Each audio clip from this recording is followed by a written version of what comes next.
You're listening to the Future Tech Health Podcast with Richard Jacobs. Until I reached age 40, I never realized the obvious, that we all have medical issues, or we at least have a family member or close relation that had, has, or will have them in the future.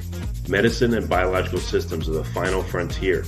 Until we've conquered death, figured out how life began, cured cancer, and understood our purpose in the universe, there's a heck of a lot to talk about when it comes to our health. Future Tech Health means I'll be covering futuristic topics that are actually already in clinical trials, or even starting to appear on shelves or by prescription, or available for your own use. We dive deep into stem cells, CRISPR-Cas9, the science of sleep, epigenetics, medical testing, cancer, ketogenic diets, stem cells, aging, regenerative medicine, and more. My goal for you, the listener, is to learn from these podcasts. You may very well learn something that may change the course of your life for the better, steer you towards a new career, or give you insight into addressing a serious medical problem. Remember, however, this podcast and its content is informational in nature only. No medical, tax, legal, financial, or psychological advice is being given. If you enjoyed the podcast, please listen, subscribe, like, and share it with friends. Thank you. Hello, this is Richard Jacobs with the Future Tech and Future Tech Health podcast, and I have Elisha Goldstein, PhD. He's the co-founder of the Center for Mindful Living in West Los Angeles and creator of a 6-month coaching and mentorship program, A Course in Mindful Living. He's a psychologist and international speaker and mindfulness educator, and he has books such as Uncovering Happiness and The Now Effect. He's also a co-author of a mindfulness-based stress reduction workbook and the abbreviation MBSR every day. So, Elisha, thanks for coming. How are you doing? Oh, great. It's really great to be here. Thanks for having me. Yeah, so tell me, what started you on the journey of considering mindfulness? You know, everyone seems to have a personal journey when it comes to health. So. Oh, yeah. I think like many people who, get really interested in whatever their approach to health is, it usually comes out of their own, like me, my own kind of moments of suffering in my life, throughout my life, but really, and it came to kind of a peak in my mid-20s where I was in San Francisco and I was working at the peak of the internet boom and working really hard and playing a whole lot harder. And so I was just abusing myself massively with drugs and alcohol. And I just knew there was something else there. There was something else that was more meaningful and purposeful. And I started reading a lot of books, like a lot of people begin with, around mindfulness or around different Eastern philosophies, and found something really enticing about it, like this idea that we could actually focus our attention and create a greater sense of energy and ease and well-being in our lives. And so I went away for a month to a retreat center down in Los Angeles and got more of a taste of it, and came away from that retreat center just feeling really relaxed, more at ease, a greater sense of purpose in my life. And probably within a week and a half, I just fell back into my old ways. So it wasn't lasting. And that got me really curious and interested as well. I wanted to know what actually creates lasting change in people. But it did plant a seed that inevitably took me on a path where I started seeking out a teacher and seeking out groups of people who are also practicing, and inevitably went back to a doctoral program in psychology and wanted to know, like, what is this training around being more present and focused in our lives? And found mindfulness-based stress reduction, which at the time, if you're in a doctoral program, you have to research. You have to do research. So that was the most researched program. It's an 8-week program started by John Kabat-Zinn. That was the most researched program out there, studied in Harvard and UCLA and all the ivory towers you can think of. And they had some real science behind it. And so I got trained in that program. And eventually went on to create my own programs. And now, this entire world, this entire collective called the Mindful Living Collective, which is really a place where anyone can meet other people and have a more of a shared learning experience and practice around, all these topics that are associated with health and well-being. What was your state before you got help? What was your state after? What things were you doing, like habits or behaviors or thoughts that you went, this seesaw back and forth into and out of? I was, I would say the state I would describe myself in was kind of confused. I was just going wherever the current took me. I didn't feel a whole lot of control in my life. Although I was doing, and it was a little bit hard to tell at the time because I was doing well in business. And because I was doing well in business, it was sort of masked a little bit that I was being really very unsuccessful in my personal life. And it took other people in my life to actually kind of shake me and wake me up a little bit. Literally, people came to me, my family and friends, and said, like, "What's going on, with you in your life?" And kind of an intervention. And afterwards, what happened with the specific experience I had that really kind of like ignited everything was when I was away at this retreat, center, away from all the cues and the triggers around me that were there, in my environment in San Francisco. I met this guy who, had a background in mindfulness and, asked me to do something what I considered to be really silly at the time, which was to eat an orange in a particular way. And so I held this orange in front of me and I was looking, he's like, just pretend you've seen this thing for the very first time. Just kind of humor me for a second. And I looked at this orange and I saw the dimples in it. And I said, okay, so it's orange. It has some dimples. And he said, well, what happens when you feel it? And I'm like, well, it's kind of soft and, kind of cool. And I opened it up and for the first time I saw the zest pop up. And I had never really seen it before. And so, I peeled it before. He said, study this thing. And I'm looking at the membranes of it and I'm opening up and seeing the juice begin to spill out. And I'm really kind of entertaining this. And I'm noticing in that moment, he's like, how are you feeling? I'm like, oh, I'm kind of feeling relaxed. And he said, well, kind of taste this thing and do it slowly. Again, as if it was the very first time, just notice how it hits your mouth. And so I put it in my mouth and just explosion of juice hit my mouth. And it was just this real experience of enjoyment. And he said, what would the days, weeks, and months ahead be like if you had more of this in your life? And I said, I guess I'd be more relaxed. I think I'd feel more joy in my life. It could be something as simple as that. And that planted a seed, that experience for me, planted a seed of wanting to really study this stuff more. Now, the hook in this is that we're not separate automaton like islands walking around this planet. We're really interconnected with our environment, the people we surround ourselves with. So when I went back to San Francisco and I went back to my same corporate job and around the same people I was with who were kind of cues and triggers for my old kind of habits and behaviors, I just kind of slid right back into that because I'm interdependent with them. I wasn't prepared for that, for the idea that I like the people I surround myself with and the environment that I inhabit has a major impact in the way my brain makes decisions. And any examples of that jump out at you that you thought, how could I think that, or why did I think that? I think about Jim Rohn was a famous motivational speaker who said we're the kind of the average of the 5 people we surround ourselves with.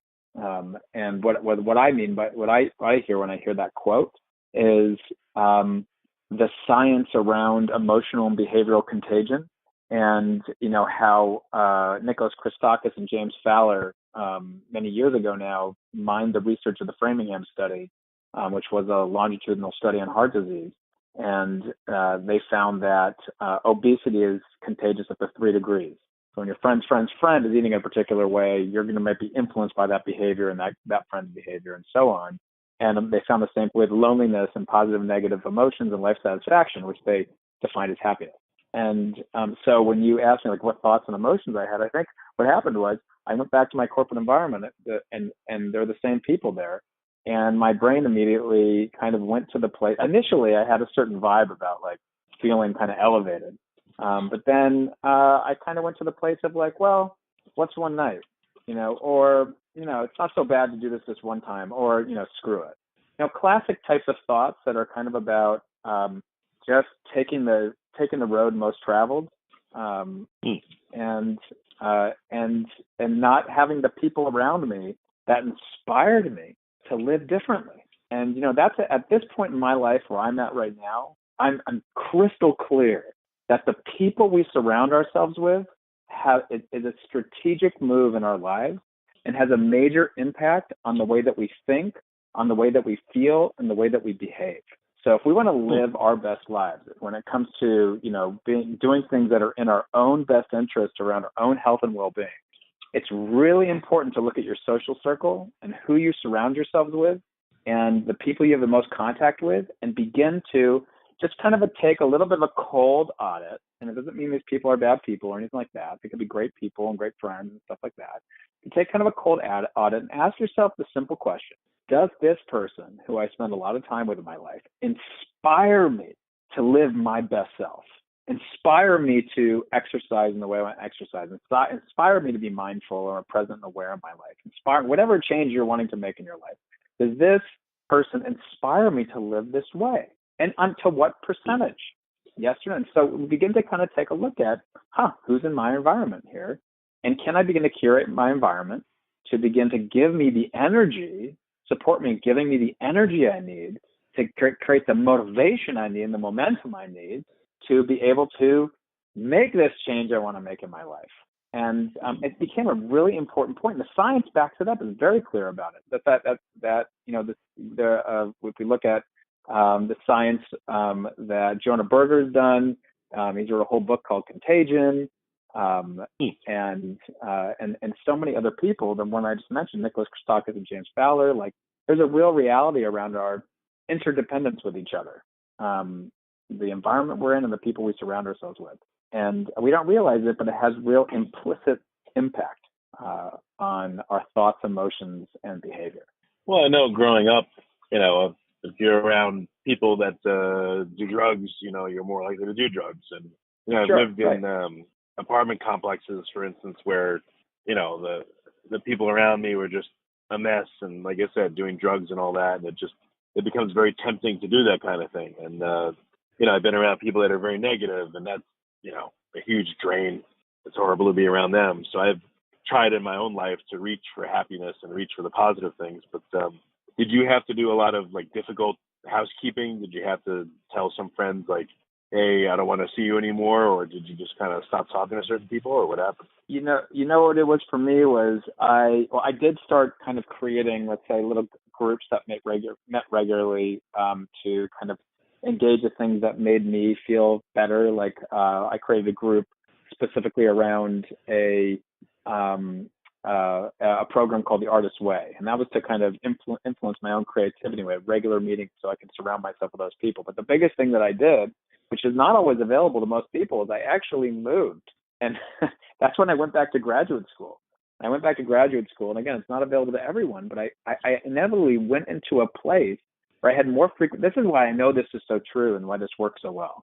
So and is really an important thing to do. And so I went back to graduate school, and all the people in my school, or a lot of the people, were wanting me to grow and learn and progress. They were really wanting, and they were doing that for themselves. So just being around these people inspired me to live in a particular way that was more for my health and well-being than against my health and well-being. But I go around the country and I speak around the world, and I train. At this point, I've trained thousands and thousands of people in this specific notion that an understanding that the people we surround ourselves with, and the simple practice around learning how to be aware of the impact of the people around us and the environment around us, and be able to begin to curate that. So, example, someone might be a loving person, a supportive friend. I'm not suggesting that this is a person that you then ditch if they're not someone who's living their best life, and to be able to inspire you to live that way. They might be really important in your life and feed you in an important way, love, support. But we do need those people around us that are doing the things that we want to do. Like, if you want to learn to eat better, we need to surround ourselves with those people. If you want to exercise more, we need to surround ourselves with those people. Meditators, we need to go to we need to surround ourselves with people who are doing that stuff. That's going to give us a huge boost, and the motivation, the inspiration to lift us to that place, to give us the energy to actually do that. I mean, the whole reason I started this podcast was that, in 2016, I was caught up in the, Trump and Hillary election, and it was all negative. And at the same time, I was getting emails from Peter Diamandis. He talked about future tech, and, when I would read those emails, they were interesting, and I felt good reading them, and, I loved them.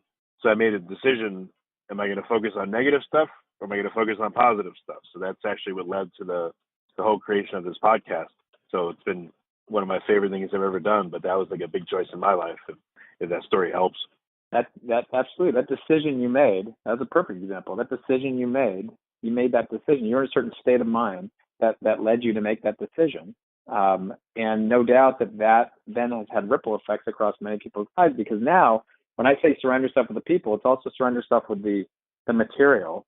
So you're creating material for people to bring into their lives that they can kind of listen to on the go, that creates inspiration and insight and learning about stuff that's maybe that's beneficial to whatever way they want to live their lives. Yeah, that's key. Yeah, and I guess that.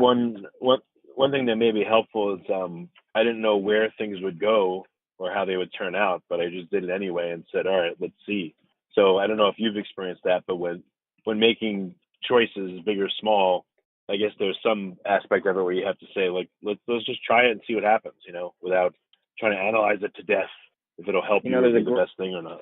There's a great psychologist named Irv Yalom, very famous in the field of psychology. And I was with him one time, and he said, if you don't risk, you'll never grow. And that's a great example of what you did. You didn't know how it would turn out. You risked, and look what it's become. And yeah, I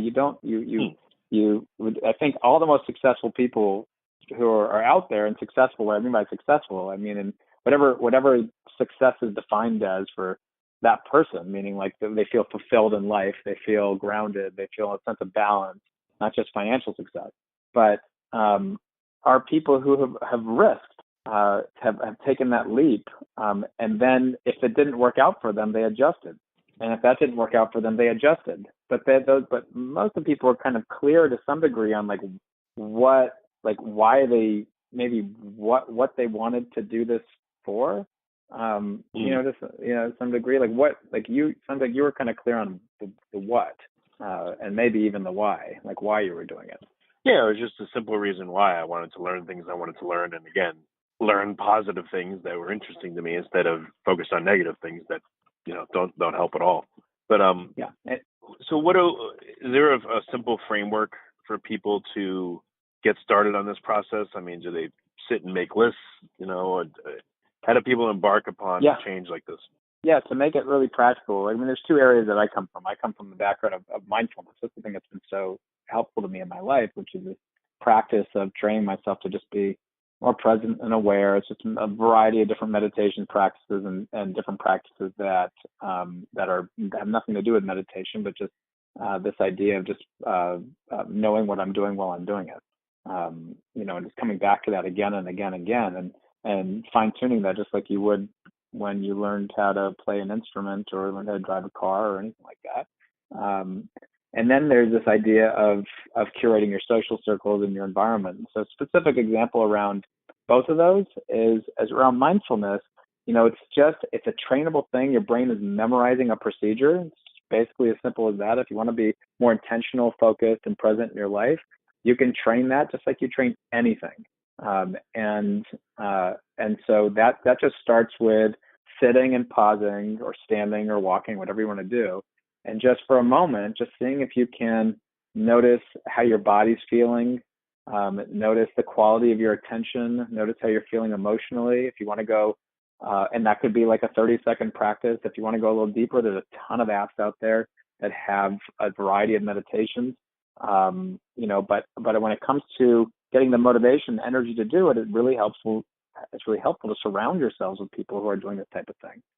And so one thing you want to do, and this is specific to curating your social circle, is just get a piece of paper out, and this will take you like 5 to 10 minutes to do. Just get a piece of paper out and list from top to bottom the people you spend most of your time with to least time with. The people in your life you spend most time with to least time with. This isn't the people that you care about the most or anything like that. It's just who do I spend the most time with, number one, number two, next, like that. And texting people and messaging people counts because you're having interaction with a frequent interaction. And then after that, you're asking yourself the question on a scale of 1 to 10, how inspiring is this person to me to live as my best self? When I mean my best self is, you already know the way you want to live. You know what's best for you. does the very presence or thought of this person elevate you, give you the energy to live in this particular way? That's all. To be your best self. So, and again, a low rating doesn't mean it's a bad person. It's just if you're just kind of taking an audit, basically, and then you're seeing, like, do I have a lot of people that I have frequent connection with that are high, or are people on the outskirts high that I need to have more connection with, or do a lot of people here not have a lot of high inspiration, and do I need to go then find some of those people? How do I make more contact with more people in those circles? Because that's going to more naturally elevate me and give me the energy to do that. And you know this, right? It's just based on my experience in doing this, and you just described a number of, you described that experience of being in an apartment building and having people who are doing drugs, around you. We all know this, that we walk into a particular building, we can feel anxious if it's really cluttered, but if it feels open, we tend to feel more relaxed. We walk into a certain group of people, we tend to feel more elevated. Another group of people, we feel that frenetic, anxious energy. So we're just taking this audit, and then you can, if you find people on the outskirts, the question is, how can I make more frequent contact with them? If you don't have those people, it's like, where are these people then? Yeah. What if someone feels like, oh, I'm surrounded by assholes? What do they do to find people? Or, the typical advice, like, get a hobby. That's like old school, gruff, like New York advice that I heard many years ago. But, what's like a nicer, gentler way to find the people that you're looking for? And that's not right. That's not a bad thing. Like meetup.com, there's a reason that company started, to find people who have similar interests with you and can connect with them, like, live in person. So that's actually a great resource. It's kind of hit or miss. Sometimes it's the exact reason why I created something called the Mindful Living Collective, was because here's a space where a lot of people come to because they want to learn this is about people who want to live their best self and want to learn mindfulness in particular, and they're all motivated to do that. So you enter into this space, and it's all people who are motivated to want to learn, mindfulness and learn how to live, their most elevated self. And so there's groups that form around specific interests, around like anxiety, around aging, or around these types of things. There's courses in there to kind of go deeper into that material. But the whole sentiment behind it is that you're in regular interaction with people who are wanting to support you and inspire you in living in this particular way. So I wanted to create a space that could centralize this so people know where to find these people. So that's that particular space. But meetup.com is a great example of that. My guess is there's somebody, in that circle that's already there that might be someone that's worth making more frequent contact with. And if there's not, there are these things that are available, again, to look at. But I would look at researching meetup.com. I would check out the Mindful Living Collective. And no doubt there might be other type of interest groups that might, where you might meet some of those people. Yeah, one thing people can do that I tried, is I started a couple of meetups on a topic I wanted to talk about, like AI or things like that. And, a couple of times only like one or two people came, but I met two new people. So you can either go to meetups or start your own, or, like you said, you provide a great resource for people to find that stuff. So I guess there's a lot of things people could do. And also I recommend, if someone's interested, if exercise, if like living in that particular way is important, there are particular, and this sounds, it's worth kind of, again, I love the example that you gave around taking risks, because sometimes we're kind of nervous or hesitant to actually do something like this. Like, for example, there are certain types of exercise groups that are more tribe-based, which means like it's more relationship-based almost. Like you end up meeting the people more, and it becomes more of like people that you end up having a connection with, just versus some cold gym that you just kind of come in and out of and you don't actually know anybody in. If there's like things like that, like what's that circuit training? Blanking on the name right now, whatever it is. But there's certain kind of circuit training type of exercise spaces where the same people come all the time. So when you see the same people repeatedly over time, you can't help but make a connection with them. And once you have that connection, that person then drops on your list. So all of a sudden you have someone on your list who, a note of them kind of is inspiring to you to kind of do that particular thing. Yeah, makes sense. Any other strategies for people? Maybe some people are super shy and just need an existing structure to fall into. maybe some people live in rural communities, or their interests are, I don't know, maybe they feel unusual or embarrassing. I mean, what kind of flavors of help do you see people need in doing something like this? I don't think there's any shame in finding relationships online. Like, and especially like nowadays with the ability to see people, to choose whether you want to actually see the person or not via video feed or whatnot. If you're living in a rural area or you're feeling shy, that's a great first step. It's to say like, well, it's not what can't I do, it's what can I do? That's the question we want to always ask. What can I do? Is to see if I can, step out and kind of move into, an online group where I can meet people and have frequent interactions with people that are kind of living in this particular way. Also, we have to understand that our energy has a impact on our motivation. Like hardly ever do you see someone slumped over who feels really motivated. Typically, we want to kind of be aware of our kind of body posture, and that's going to impact the way our mind thinks, like what we actually can do. Sometimes actually getting our energy up helps us feel more confident. It plays a little trick on our brain that makes us feel a little more confident. And so we can even kind of like do, and this may sound silly, but like kind of do even some brief kind of exercise if we're feeling kind of anxious about a particular thing, and get our energy up a little bit and then enter into that next moment. But getting our body and our energy up helps us feel more courageous to take on whatever that is that we're feeling hesitant about, but we know deep down that we really would like to try it.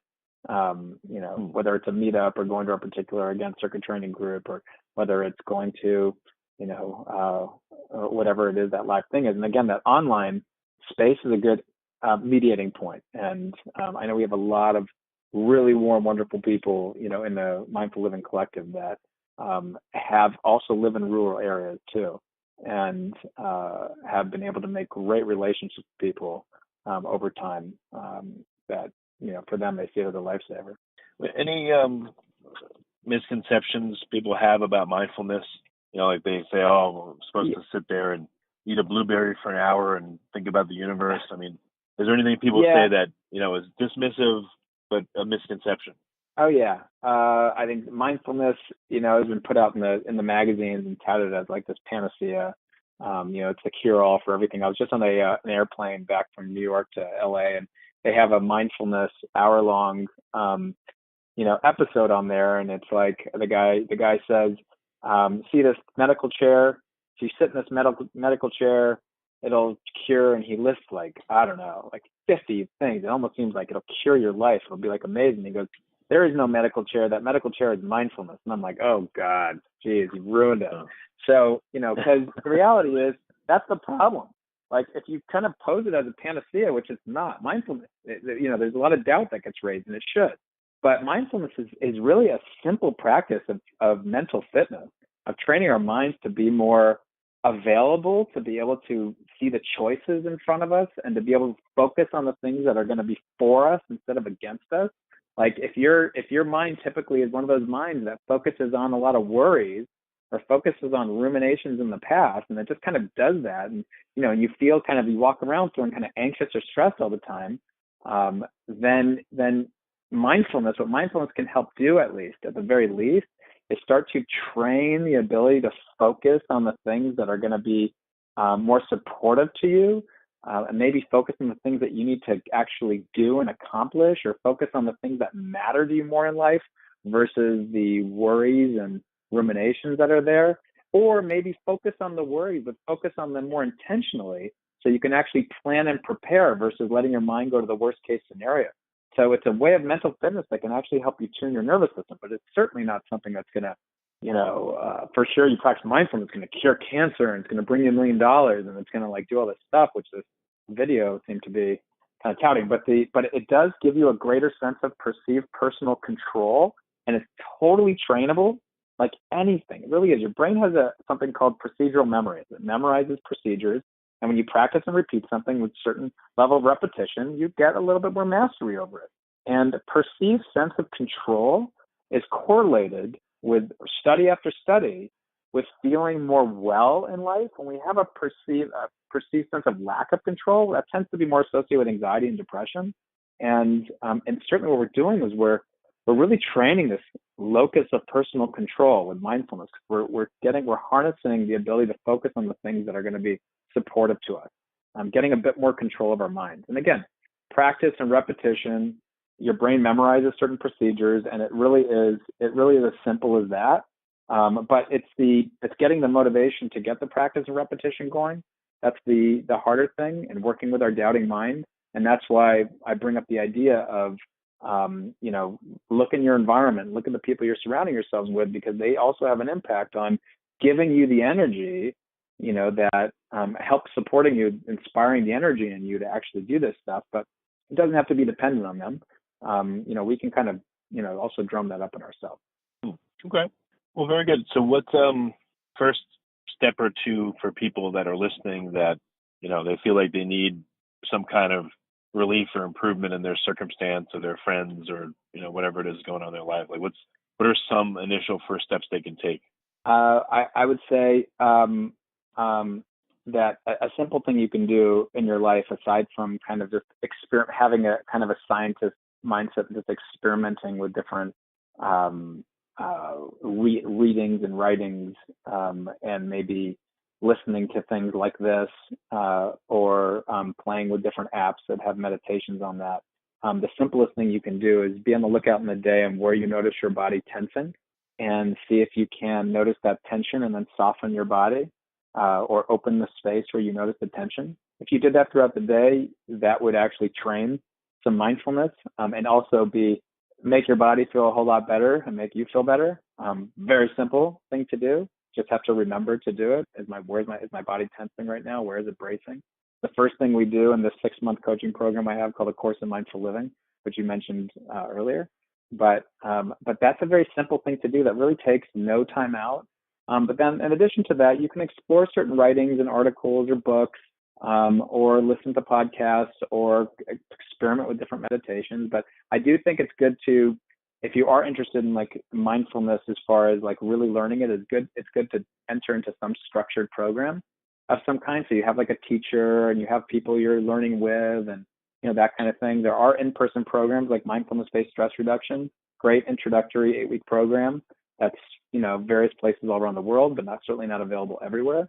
A Course in Mindful Living is a 6-month coaching program that I created. The next one starts June 11th, 2019. But things like that can give you more structure for you. And the collective is a general space where, just there's people there that are doing shared learning stuff together. And that's another place to start. And also just researching maybe a meetup group. Maybe there is one near you that might be value aligned with an interest you have around some kind of change you want to make in your life. Okay. Well, very good. Yeah. Well, I appreciate you coming. And, hopefully people that are listening to this, whatever their circumstances, whatever, they can at least take small steps to improve it and feel better and be happier. And I guess as I thought, why be miserable? Why not reach for happiness? There's plenty of misery in the world. I'd rather be happy than be a miserable wretch. So, right. It all starts with your focus. What are you focusing on? Well, very good. Well, I appreciate you coming on the podcast. Okay. Yeah. Thanks for having me. It's been really great. I really appreciate it.